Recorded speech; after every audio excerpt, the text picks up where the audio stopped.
नमस्कार। खेत खजाना में आपका स्वागत है। आज 24 जुलाई है और दिन है शुक्रवार।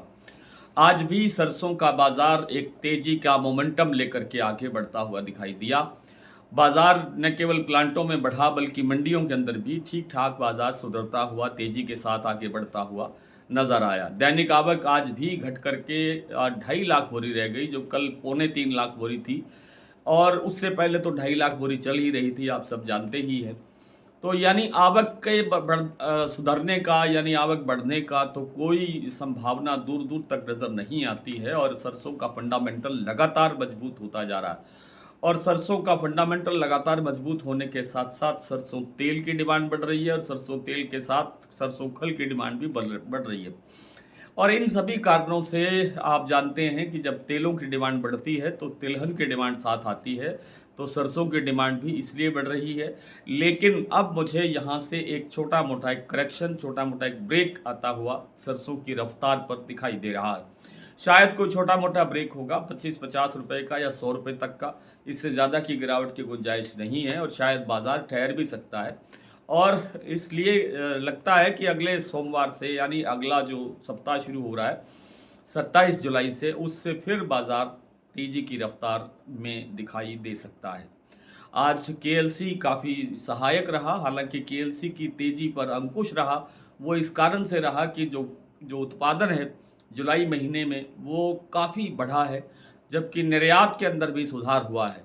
निर्यात में सुधार होने से केएलसी मजबूत रहा, लेकिन उत्पादन बढ़ने से केएलसी की तेजी पर अंकुश लग गया। इसलिए केएलसी अगले सप्ताह से फिर पॉजिटिव होने की संभावना बनती है, क्योंकि निर्यात में सुधार हो रहा है। और केएलसी जब पॉजिटिव रहेगा तो विदेशी तेलों के अंदर तेजी बनेगी। विदेशी तेलों में तेजी बनती है तो सरसों के तेल को और सहारा मिलता है। अगर विदेशी तेलों में गिरावट भी आती है तो भी सरसों तेल में डिमांड आगे बढ़ने का ही सीजन है। इसलिए इसकी डिमांड को स्लो किया जा सकता है, लेकिन रोका नहीं जा सकता। और सरसों का बाजार भी आगे बढ़ते हुए देखना दिखाई देता रहेगा।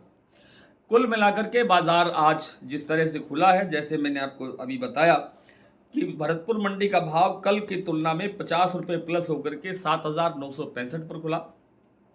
जयपुर का भाव 25 रुपये बढ़ करके लगभग 8400 को टच कर रहा है, 8400 तक पहुंच गया है और अब 8400 से आगे बढ़ने की तरफ जाने की संभावना ज़्यादा दिखाई देती है।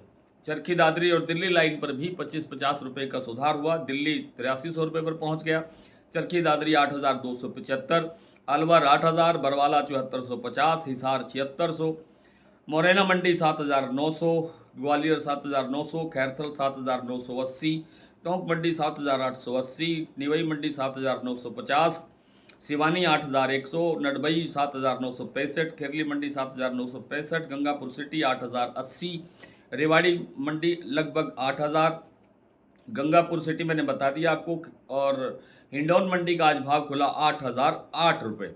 लेकिन शाम के समय बाजार में थोड़ी सी गिरावट आई। सलोनी प्लांट के अंदर बाजार सुबह 25 रुपये प्लस होकर के खुला था, लेकिन शाम के समय 25-25 रुपये दो बार करके 50 रुपये की गिरावट सलोनी प्लांट में अब तक आ चुकी है। हालांकि गोयलकोटा प्लांट का भाव 50 रुपये बढ़ करके 8400 के लेवल पे पहुंच गया।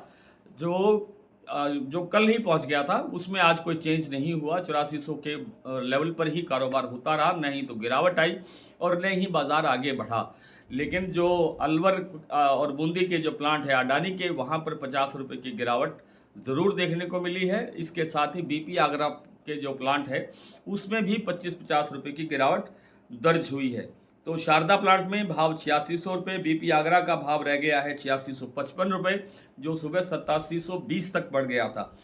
गोयलकोटा मैंने आपको बता ही दिया 8400 रुपये, बूंदी का प्लांट अडानी का 8350 रुपये, अलवर प्लांट में भाव है 8400 रुपये। सलोनी में 50 रुपये गिरावट आने के बाद शमशाबाद प्लांट में भाव है 9125, दिगनेर में 9135, अलवर में 9100, कोटा में 9100, यानी 9100। तो कुल मिलाकर के सरसों का जो बाजार है वो मजबूत रहने की संभावना है और आगे भी तेजी की संभावना ज़्यादा दिखाई देती है। कितनी तेजी बनेगी, कब तक बनेगी, ये कहना हर समय मुश्किल होता है, क्योंकि एक सरसों का बाजार कई कारणों से प्रभावित होता हुआ रहता है और प्रभावित हुए बगैर जो तेल बाजार है वो एक दूसरे से प्रभावित हुए बगैर नहीं रहते हैं। लेकिन मोटा मोटा ये कह सकते हैं कि सरसों में आगे तेजी बढ़ने की संभावना मजबूत है। आज इतना ही, कल आपसे फिर मुलाकात होती है, तब तक के लिए नमस्कार।